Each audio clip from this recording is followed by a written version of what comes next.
Finally बाबा घरी आले. नमस्कार मंडळी, स्वागत आहे तुमचं माझ्या नवीन मिनी व्लॉगमध्ये. तर हा आहे महाकालचा उज्जैनवरून आणलेला प्रसाद. सकाळी जरा लेटच झालं उठायला, म्हणून मम्मीनं छान अशी पूजा वगैरे करून घेतली आणि मी आवरून बाहेर येऊस्तवर नाश्तासुद्धा तयार होता. मग काय, मायले की दोघी बसून मस्त असा नाश्ता करून घेतला. आणि इकडे तुम्ही हानी बघूच शकताय. बाबा परत सोडून जातील या भीतीनं बाबांच्या पुढं मागच करत होती. जसं तुम्ही आधीच्या व्हिडिओत बघितलं, बाबा उज्जैनला गेले होते आणि 4 दिवसानंतरनं घरी आलेले. आणि काल यायला त्यांना खूप लेट झालेलं, त्यामुळं हानीची रिॲक्शन काय कॅप्चर करता आली नाही.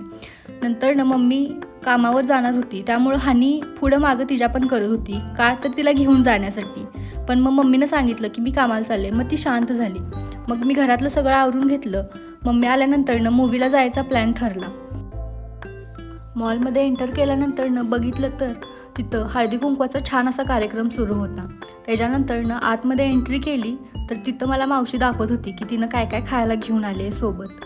त्याच्यानंतरनं मूवी सुरू झाला आणि मस्त असा मूवी एन्जॉय केला आम्ही. तर मूवीचं नाव होतं अगं अगं सुनबाई काय म्हणते सासूबाई. तुम्ही बघितला आहे का हा मूवी? जर बघितला असाल तर कमेंटमध्ये नक्की सांगा की तुम्हाला कसा वाटला.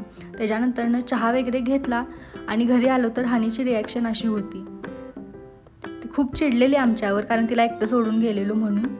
तर तुम्हाला माझे व्हिडिओ कसे वाटतात हे मला कमेंटमध्ये नक्की कळवा. आणि जर आवडत असतील तर सबस्क्राईब करा आणि इन्स्टावरून असाल तर फॉलो नक्की करा. धन्यवाद.